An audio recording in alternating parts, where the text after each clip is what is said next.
Welcome back to Goodnight Lighthouse. I'm Miss Dorothy and I'm here to read you another story. And there's something I want to say. Happy Easter! Easter Sunday is finally here. We did it. We made it to Easter. We read all kinds of books.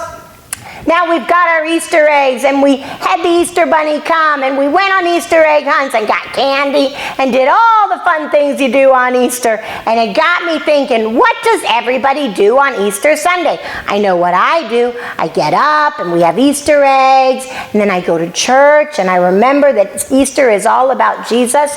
But is that what everybody does? Well, we're going to find out what somebody does today, because we're going to read the Berenstain Bears Easter Sunday, just like today. The Berenstain Bears Easter Sunday. This is a story about what the bears do on Easter Sunday.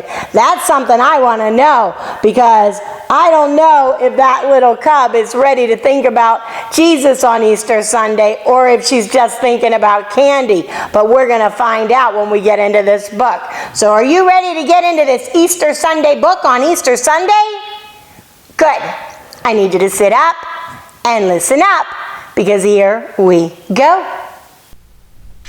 The Berenstain Bears Easter Sunday, written by Mike Berenstain. It was a beautiful spring morning in Bear Country. The rising sun spread its golden light over the land. Robins were chirping in the trees. Bright spring flowers were in bloom. New green leaves were all abud. But it wasn't just any beautiful spring morning. It was Easter Sunday. Things were bustling in the Bear family treehouse as they got ready for church. Everyone, Mama and Papa, all the way to brother, sister, and Honey, were dressed in their Easter best, bright colors instead of their everyday clothes. "Why do we put on such special clothes for Easter, Mama?" asked Sister as they admired themselves in the mirror. "Bright clothes are for happy, joyous occasions," Mama explained. "And Easter Sunday is the most joyous occasion of all," added Papa. And that's true. I like to get really dressed up on Easter Sunday too. The Bears joined a parade of other brightly dressed families on their way to the chapel in the woods. They greeted friends as they filled in and found their places. Their neighbor, Ms. McGrizz, played the organ. Rich, deep tones filled the church. The cubs could feel those low, rumbling notes right down in their tummies. Then Preacher Brown spoke. "I bid you all welcome on this joyous Easter morning. Let us celebrate the most wonderful day that God has made, the day when Jesus rose." Oh, I love going to church on Easter Sunday. Ms. McGee brought her hands down on the keyboard, and the organ boomed to life. Everyone stood to sing an Easter hymn. "Jesus Christ is risen today. Alleluia." Voices joined with the roar of the organ and rose to the heavens in great joyous noise. The cubs could feel it right down in their bones. "Jesus Christ is risen today. Alleluia. Our triumphant holy day. Alleluia." The bears are singing so nice. At the hymn's close, Preacher Brown stood at the pulpit. "Easter is indeed a joyous occasion," he began. "Let us remember that glorious story of Easter, a story of new life for the whole world." He told them of Easter, how Jesus came to the city of Jerusalem and was greeted with joy, how he ate the Last Supper with those who loved him, but one turned against him, how he was taken prisoner and put to death, and now he rose from the dead. The cubs knew the story, but hearing it in church on Easter morning made it seem deeper and closer. It stayed with them for the rest of the service, and surely would for the rest of the day. Wow, they told the whole story of Easter in church that morning. After church, there was an Easter treasure hunt for all the cubs. Ms. McGree hid little brightly covered gift boxes all around the church box. Inside each one was a figure from the story of Noah's Ark, a little Noah, a Mrs. Noah, their sons and wives, and dozens of animals. The cubs had fun finding them all and putting them together in the big Noah's Ark scene. "This is even more fun than an Easter egg hunt," said Sister. "Yes," said Ms. McGriz. "We thought using a Bible story would be more fitting here at church." That made Brother wonder. Is there anything in the Bible about Easter eggs and the Easter bunny?" he asked. Preacher Brown answered, "No, brother, not a thing." "Then where did the idea of Easter eggs and the Easter bunny come from?" asked Sister. "That's a good question." "For those who lived long ago," explained the preacher, "before Jesus came into the world, spring was a very special time of year. It was a time when new life started in the earth. Everyone noticed that birds laid their eggs in the spring, and baby birds hatched out. Bunnies had their babies, lots and lots of babies, in springtime too. Oh, so there's eggs and there's bunnies." "So," said the preacher, "since Easter comes in the spring and many animal babies are born in the spring—" "Oh, I see, brother. They just sort of got mixed together. Is that right?" "Yes," said Preacher Brown. "They don't really have anything to do with each other.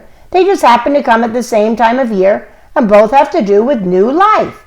It's all about spring and new life, like Jesus has given us new life." But Sister was worried. "Does that mean that we shouldn't have Easter eggs, chocolate bunnies, and candy on Easter?" she asked. "Well," said the preacher, "some good people do believe that. But others think that as long as you remember that Easter eggs and bunnies and candy don't really have anything to do with Jesus and Easter, it's okay." "Good," said Sister. She liked Easter candy, especially jelly beans. "It's okay to have eggs and candy at Easter time, but you have to remember that Easter is all about Jesus." The Bear family said goodbye to Preacher Brown, Ms. McGriz, and the rest of their friends at the chapel in the woods, and walked home through the beautiful spring countryside. They saw robins nesting on their pretty blue eggs, and families of bunnies hopping about with their new babies. "Look," said Sister, "those are real live Easter eggs and Easter bunnies." Mama smiled. "I think those kinds of eggs and bunnies are much more a part of Easter than any painted eggs or chocolate bunnies," she said. "They are a part of God's creation." "Yes," Papa agreed, "just like we are a part of God's creation too." Later, the family sat down to a delicious Easter dinner. "Lord," prayed Papa as they joined hands, "we thank you for our Easter meal and for the greatest love of all. They came to us that first Easter Sunday, long ago. Amen." "Amen," they all said, and as they ate, the bear gazed out their treehouse window, enjoying the beautiful spring day in Bear Country. Wow! What a good book!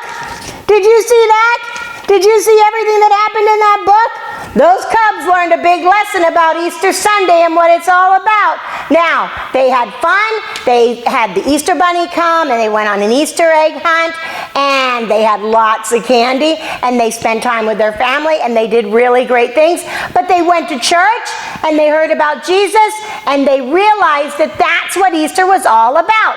They still had lots of fun, but they remembered what Easter is all about. And I hope you did that today too. We've been talking about it for so long, so I hope that you remembered that today was all about Jesus, because today is the day he came out of the grave. The tomb was empty. Jesus died on the cross for us, and then he went to heaven to make a way for you and me to go there one day. What a great story. What a great book.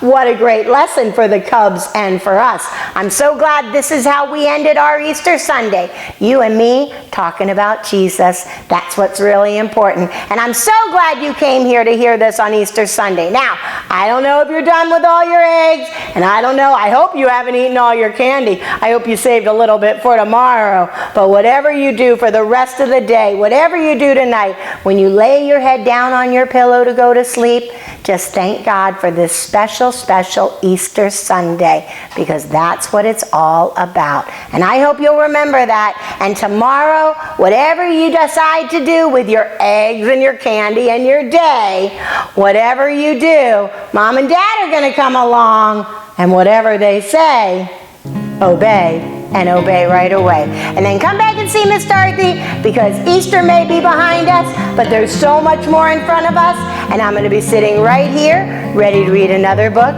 to you. Bye! Thanks for reading with Miss Dorothy. I hope you enjoyed this book, and I hope you'll come back soon to read another. What's your favorite book? Drop Miss Dorothy a note and let me know. I'll go find it and I'll read it to you.